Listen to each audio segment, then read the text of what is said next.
எல்லாருக்கும் வணக்கம். பாருங்க பார்த்துக்கிட்டே இருங்க. உங்கள் பிரகிருஷி ஹோம் மேக்கர் சேனல். இன்றைக்கி நான் ஹெல்த்தியான இட்லியோட வந்திருக்கேன். ஆமாங்க, சிவப்பு இட்லி தான்.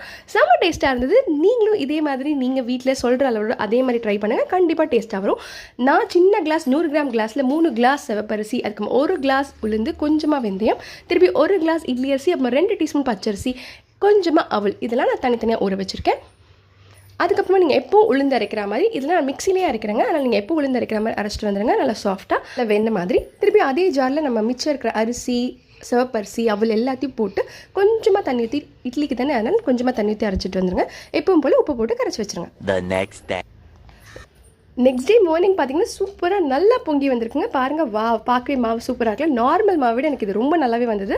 இதே ப்ரொபோர்ஷனல் ட்ரை பண்ணுங்கள். ஆனால் ஒன்று அரிசி மட்டும் ஒரு 6 ஹவர்ஸ் ஊற வைங்க.